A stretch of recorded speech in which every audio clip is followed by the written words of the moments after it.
देखो 30 number question देखेंगे, यहाँ पर a तथा b के मानों को ज्ञात कीजिए ताकि fx इक्वल टू ये दिया हुआ है। जब भी ऐसा क्वेश्चन आएगा ना, यहाँ पर संतत दिया हुआ, ये संतत है, किस पर संतत है भैया, ये पूरा पूरा फंक्शन 2 10 सब जगह संतत है। अच्छा, अच्छी बात है, हमको a और b का वैल्यू निकालेंगे ना, क्या दिक्कत है। लेकिन उसके पहले हम डायग्राम बनाएंगे। जब भी ऐसा क्वेश्चन आए तो पहले डायग्राम बनाने का प्रयास किया करो। पॉइंट कौन कौन सा लेना है भैया, 2 है और 10 है, अर्थात आपको 2 पॉइंट लेना है और 10 पॉइंट लेना है। ले लिए 2 पॉइंट, x इक्वल टू 2 ले लिए और x इक्वल टू 10 ले लिए। ठीक है, यहां बोला पहला कंडीशन कहा जा रहा है, अगर हर एक x का वैल्यू 2 से छोटा लेंगे या उसके बराबर लेंगे। अगर हर एक x का वैल्यू 2 से छोटा या उसके बराबर लेंगे तो 5 होगा। 2 से छोटा ले रहे हैं या इसके बराबर ले रहे हैं तो मेरा रिजल्ट क्या आएगा, 5 हो जाएगा, अर्थात fx इक्वल टू 5 हो जाएगा। बातें समझ में आ रही है? ठीक है, समझ में आया क्या कहा है। डायग्राम बनाने हम सिखाए थे, पहले वाले स्टेटमेंट को अच्छे तरीके से पढ़ेंगे। यहां पर बोला कि अगर x का वैल्यू 2 से छोटा या उसके बराबर रहेगा, 2 से छोटा या उसके बराबर, 2 से छोटा या इसी के बराबर रहेगा तो fx मेरा 5 होने वाला है। ठीक, सिर्फ डायग्राम सीख जाओ, क्वेश्चन बहुत आसान है। फिर बोला कि x का वैल्यू ग्रेटर देन, इससे ग्रेटर होना चाहिए, मतलब x का वैल्यू 2 से बड़ा होना चाहिए। जब x का वैल्यू 2 से बड़ा लेंगे, 2 से बड़ा लेंगे वैल्यू ना, तो फंक्शन क्या आएगा, ax प्लस b फंक्शन आएगा, यहां पर ax प्लस b फंक्शन आएगा। ठीक, अगर x का वैल्यू 10 से छोटा लेंगे तो भी फंक्शन आपका ax प्लस b आएगा, अर्थात 10 से छोटा लेंगे ना फिर भी यही फंक्शन आएगा। अगेन फिर बोला गया सेकंड स्टेटमेंट कंप्लीट। अब थर्ड स्टेटमेंट क्या कहा जा रहा है भैया, डायग्राम अगर खुद से बना पा रहे हो ना, बहुत अच्छी बात है ये।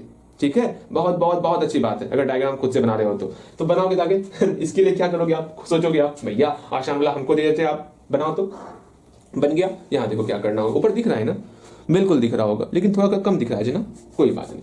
यहाँ पर क्या करना होगा, x का वैल्यू 10 से ग्रेटर या उसके बराबर लेना है।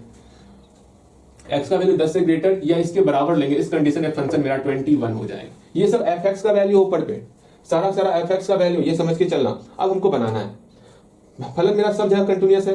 अगर 2 पर कंटिन्यूअस रहेगा left hand limit right hand limit और f2 बराबर होगा। हाँ भैया, तो देखते हैं, लिखिए हम लोग एट x इक्वल टू, ऐसे लिखो, फलन हिंदी में लिखना है, फलन x इक्वल टू 2 पर क्या है, संतत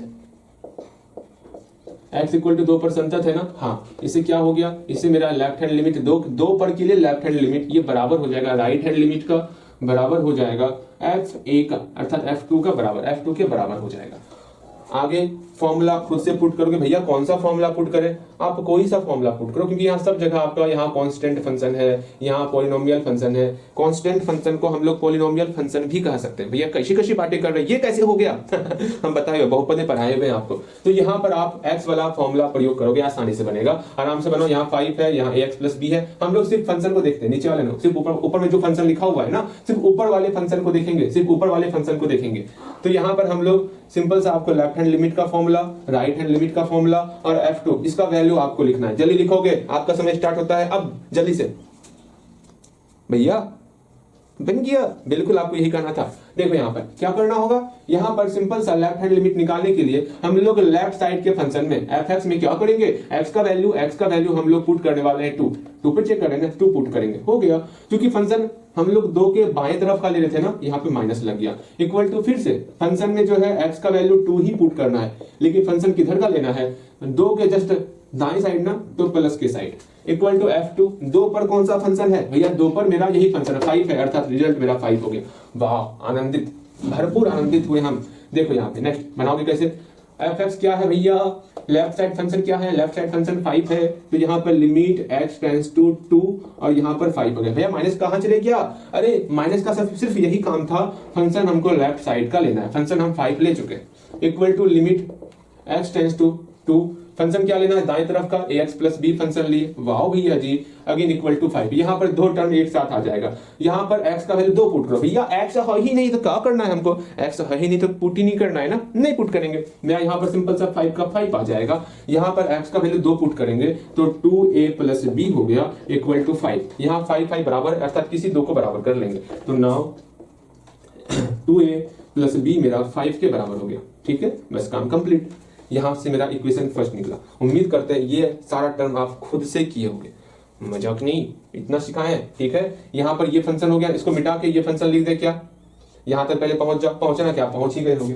अच्छा छोड़ो ना, हम लोग जगह कम है ना, हम इसको सॉल्व की, इतना फंक्शन आया ना, ऊपर में लिख देते हैं, ठीक है। इसको सॉल्व किए, क्या फंक्शन आया मेरा यहाँ पर सिंपल सा आ चुका है। इसको सॉल्व करने के बाद हम लोग का आ चुका है क्या, 2a plus B equal to 5 आ चुका है, इक्वेशन फर्स्ट मान चुके हैं, ठीक है। अगेन आगे देखते हैं। अब फलन जो है x इक्वल टू 10 पर संतत है, फलन x इक्वल टू 10 पर क्या है, संतत है। जब फलन जो है x इक्वल टू 10 पर संतत है, सेम यही काम करना है आपको, लेफ्ट हैंड लिमिट निकालना है, राइट हैंड लिमिट निकालना है और f10 निकालना है। सेम उसी प्रकार फिर से सॉल्व करेंगे, फिर से एक इक्वेशन आएगा, दो इक्वेशन बनेगा, दोनों इक्वेशन को हम लोग विलोपन विधि से सॉल्व कर लेंगे और बन ही जाएगा। बनाओगे, बन गया, बिल्कुल बन गया होगा। देखते हैं क्या रिजल्ट आया आपका। हम लोग सिंपल सा क्या करेंगे भैया, लेफ्ट हैंड लिमिट 10 को देखें, 10 यहाँ है, लेफ्ट हैंड लिमिट बोला जा रहा है। हम लोग सिंपल सा फंक्शन में जो है x का वैल्यू क्या पुट करने वाले, 10 पुट करने वाले। लेकिन किधर का फंक्शन लेना, 10 के किस तरफ, बाएं तरफ ना, बाएं तरफ। Equal to right hand limit, हम लोग सिंपल सा फंक्शन में जो है x का वैल्यू क्या पुट करेंगे, 10 पुट करेंगे। लेकिन फंक्शन किधर का लेंगे, इसके दाएं तरफ ना, हाँ दाएं तरफ। इक्वल टू f10 का वैल्यू 10 पर कौन सा फंक्शन है, ये फंक्शन 21, तो यहाँ 21 आ गया भैया। बहुत ही आसान है, बहुत ही आसान है। देखो fx का वैल्यू क्या है, हम लोग लेफ्ट हैंड लिमिट मतलब 10 के बाएं तरफ कौन सा फंक्शन, ये फंक्शन ना, हाँ, अर्थात fx का वैल्यू हम लोग पुट करने वाले हैं ax प्लस b और लिमिट x टेंड्स टू 10 हो जाएगा। बहुत अच्छी बात है। खुद से अगर नहीं बनाए हो ना तो सोच लो, दांत तोड़ देंगे। देखो यहाँ पे अगेन fx का वैल्यू क्या पुट करोगे, 10 के दाएं तरफ 21 है ना, fx का वैल्यू 21 हो गया, लिमिट x टेंड्स टू 10 हो गया, हाँ भैया, इक्वल टू 21 का 21। अब यहाँ पर हम लोग पुट करते हैं, यहाँ पर सिंपल सा x का वैल्यू 10 पुट करेंगे, यहाँ x का वैल्यू 10 पुट किया, 10a हो गया प्लस b का b इक्वल टू, यहाँ पर x है ही नहीं तो 21 का 21 इक्वल टू 21 हो गया, ठीक है। कोई दिक्कत नहीं, कोई दिक्कत नहीं। अब ये वैल्यू इसके बराबर हो जाएगा, देयरफॉर क्या करना होगा, 10a प्लस b जो है मेरा 21 के बराबर हुआ। ये मेरा इक्वेशन सेकंड हो गया। इस दोनों इक्वेशन को सॉल्व करना है आपको और a का और b का वैल्यू निकाल लेना है, वही बनाना था। उम्मीद करते बन जाएगा। हम सॉल्व कर देते हैं, यहाँ पे इसको मिटा दें। अब सिर्फ इक्वेशन फर्स्ट और इक्वेशन सेकंड को सॉल्व करते हैं। सोचो ना, b और b सेम है, घटा देंगे काम हो जाएगा। बिल्कुल, इक्वेशन सेकंड में इक्वेशन फर्स्ट को घटाए तो कितना हो गया, इक्वेशन सेकंड लिखते हैं 10a plus b equal to 21, again 2a plus b equal to 5। हाँ भैया, बिल्कुल सही कर रहे हैं आप। घटा दी, ये कट गया, यहाँ पर आपका 8a आया, यहाँ पर आपका क्या होगा भैया, यहाँ पर 16 आएगा। बिल्कुल सही। अब यहाँ पर सॉल्व करेंगे, a इक्वल टू 16 बाय 8 अर्थात मेरा 2 रिजल्ट आ गया, a का वैल्यू 2 आ गया।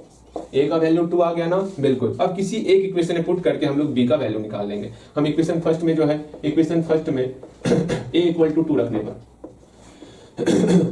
a इक्वल टू 2 रखने पर इक्वेशन फर्स्ट क्या है, 2a plus b equal to 5। जहां a है वहां पर 2 रखते हैं, प्लस b इक्वल टू 5 हो गया।